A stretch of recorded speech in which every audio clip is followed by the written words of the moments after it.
Yesterday, the Minnesota Wild's new third jersey was leaked on Twitter or X, whatever you want to call it, but it was tweeted out by someone named Mike Clark. He said that he went to the Hockey Hall of Fame and found this new Minnesota Wild jersey. Now, of course, if you guys have been keeping up to date with the Wild rumors and their new third jersey, you probably have a pretty good idea of what the jersey is going to look like. Honestly, I might even put it in the thumbnail so you guys probably know exactly what it is going to look like. But before we do jump into it and kind of analyze the pictures here, if you guys are new to the channel, any like hockey jersey content, please make sure to subscribe. I really would appreciate it. Okay, so let's go ahead and pull up the first photo here. Now, a lot of people would see this picture and then automatically assume that it is the Reverse Retro 2.0 jersey and then move on straight away, which I completely understand. It is very, very similar to that Reverse Retro 2.0 jersey. However, there are some slight differences. In fact, there are three differences in between this jersey and that Reverse Retro 2.0 jersey. The first aspect being the NHL shield on the front of the collar. With those Reverse Retro 2.0 jerseys,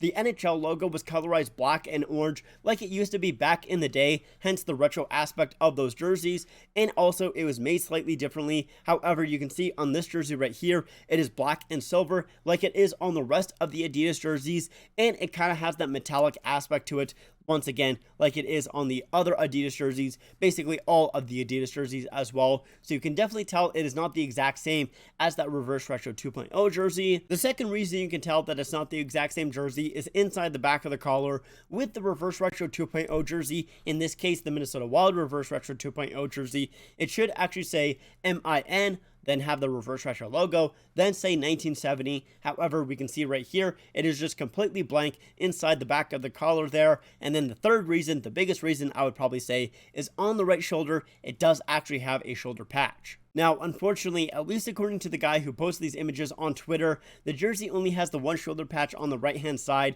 There's nothing on the left, and I'll be honest, I'm not the biggest fan of that. I really don't like when teams only have one shoulder patch because it kind of makes the jersey feel a little bit off and unbalanced, at least to myself personally. So I don't love that aspect of this jersey here. However, I do think the shoulder patch is pretty nice. The Wild have used that in the past with their 2016 Stadium Series jersey. I think they've used it in other aspects of the brand, but I know for certain that they used it on their Stadium Series jersey in 2016 for sure. It was colorized slightly differently. It's not the exact same, but you know, it's the same premise of the Minnesota State outline. It's saying state of hockey, everything like that. I like the shoulder patch, but I'm not the biggest fan that it is only on the one shoulder there. Now, do I like that the Wild are bringing this jersey back? Well, you can kind of go back to the discussion with that Calgary Flames third jersey as well, because of course with the Calgary Flames they had that Reverse Retro 1.0 jersey. It was the Blasty jersey, and then they basically reused that as their new third jersey as well. Of course they did add the Flames on the sleeves there, but it was such a minor difference that it was pretty much the exact same jersey. And I know people were very, very upset about that because, you know, with those Reverse Retro 1.0 jerseys as well as the 2.0 jerseys, they advertised them as, you know,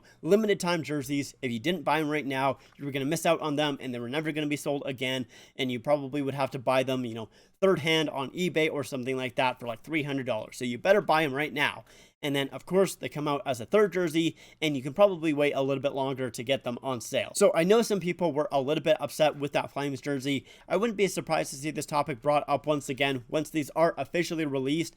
For myself personally, I'm a little bit in the middle, I will say that. For some of these jerseys, I'm completely fine with them being, you know, a one season and done sort of thing, you know, a very gimmick jersey. For example, with that Tampa Bay Lightning Reverse Retro 2.0 jersey, the Storm jersey, it is ridiculous. I absolutely love it. I really do like that jersey a lot. However, I'm fine with it being only worn for one season and then just not showing up once again. Like, I don't think that is a big deal. I don't think it needs to come back as a third jersey. With this jersey right here, it's not as crazy. It's just the Wild throwing back to the North Stars, which I guess some people still got a little bit angry about because, of course, the Minnesota North Stars history is supposed to kind of be connected to the Dallas Stars. You know, that is where they moved, so it's not technically part of the Minnesota Wild's franchise, but I still kind of understand it. Like, I don't think it's that big of a deal. And also, I'm sure that the Dallas Stars probably signed off on the Wild being able to use the Minnesota North Stars as a throwback. Like, I'm sure, you know, Adidas probably contacted the Stars and asked if they could do that, or, you know, however that maybe have turned out. I'm not quite too sure the exact, like, legal, you know, proceedings or anything like that, but I'm sure the Dallas Stars were probably like, yeah, that's okay. It's not that big of a deal. So I'm fine with the Wild using this jersey here as a third jersey. I do think it is a pretty nice third jersey. Like, I don't think it is the best. I still prefer the Reverse Retro 1.0, the jersey that I'm wearing right here, as opposed to the 2.0. I think it's just a little bit better. That being said, I usually do prefer the away jerseys or the white jerseys as opposed to the darker jerseys. I just think the logo stands out a little bit better. It makes the colors pop a little bit more, at least in most cases. Some cases, not quite, but at least, with these two jerseys here, I do prefer the away jersey or the 1.0 a little bit better. But yeah, I definitely am not disappointed that they're using this as a third jersey. Probably just because of the fact that this jersey looks so good in a uniform. Those pants, socks, helmets just look so good together. I really do like that aspect of this uniform a lot. Like, I think it looks so gorgeous. So I'll try and catch as many games as I can when they're using this jersey on ice and everything like that. But I'd love to know your guys' opinions in the comments down below. Are you excited about this? Are you disappointed that they're using this? Let me know. I'd love to hear your guys' opinions. But thank you guys so much for watching. I do hope you guys enjoyed. If you guys did, make sure to leave a like. Make sure to subscribe down below, and also make sure to follow me on all of my social medias. Those will be linked in the description down below. That is it for me, though. Thank you so much for watching, and I'll see you guys next time.